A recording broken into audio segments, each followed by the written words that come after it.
नापाक औरत। एक औरत हर सुबह खिड़की से अपनी पड़ोसन को देखा करती और कहती, अल्लाह की पनाह है, देखिए ज़रा कैसे गंदे कपड़े फैला रही है। इसका शौहर पास बैठा न्यूज़पेपर पढ़ता रहता और अपनी बीवी की बात सुनकर मुस्कुरा देता। और इसी तरह दिन रातों में बदल गए, रातें हफ्तों में बदल गईं और हफ्ते महीनों में बदल गए। इस औरत को कभी पड़ोसन का घर गंदा लगता तो कभी इसके बच्चे गंदे लगते, कभी इसका किचन मैला नज़र आता तो कभी इसका सेहन गंदा नज़र आता। कहने लगी, वो देखो कैसे मैले कपड़ों में नमाज पढ़ रही है, बताइए ज़रा इस नापाकी में नमाज होती होगी उसकी। देखने में तो बड़ी पढ़ी लिखी लगती है।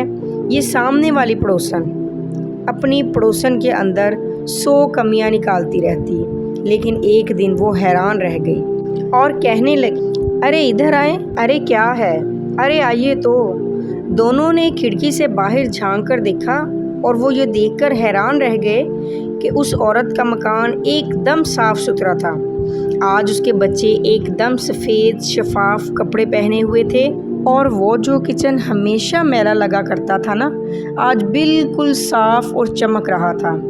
औरत ने मियाँ की तरफ देखकर कहा, अल्लाह का शुक्र है, मैं तो दिन रात उसके लिए दुआ करती थी, आज जाकर पूरी हुई है। इसका शौहर मुस्कुराया और मुस्कुरा कर बोला कि आज मेरी आँख जल्दी खुल गई थी तो मैंने सोचा अपने घर की खिड़की साफ़ कर लूँ। आज हम में से ज़्यादातर लोगों की यही परेशानी है कि अपने गिरेबान में तो झांकते नहीं, लेकिन सामने वाले के ऐब तलाश करने लगते हैं।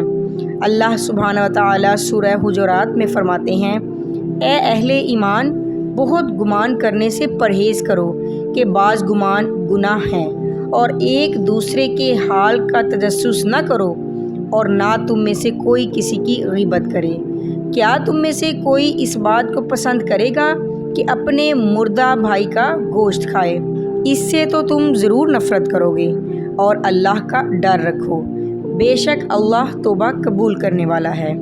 और इसीलिए हमें तजस्सुस यानी दूसरों के अंदर ऐब तलाश नहीं करने चाहिए, बल्कि बड़े बड़े उलमा का ये कहना है कि हर इंसान को दूसरे इंसान के लिए ओपिनियन रखना चाहिए कि शायद सामने वाला अल्लाह का वली है, क्योंकि हम नहीं जानते कि कौन है जो रातों में अपने अल्लाह के आगे खड़ा होकर गिड़गिड़ाता है, कौन है जो हर रोज़ कुरान को खोलता है, कौन है जो अल्लाह की आयतों को समझता है, और कौन है जो अल्लाह के इतने करीब है कि जितने करीब शायद हम कभी जा भी नहीं सकते।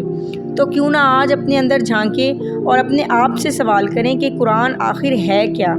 ऐसी क्या वजह है कि मैंने ज़िंदगी के इतने साल गुजार दिए लेकिन कभी ये ख्याल ना गुजरा कि अपने अल्लाह को जानूं, उसकी किताब को समझूं। क्या है कुरान पाक के 6 मकसद और किस तरह कुरान हमें अल्लाह की तरफ बुलाता है? अगर आप ये सब नहीं जानते और अल्लाह सुब्हानहू व तआला की किताब को दिलकश अंदाज से जानने की ख्वाहिशमंद हैं तो मेरे चैनल को सब्सक्राइब कर लीजिए।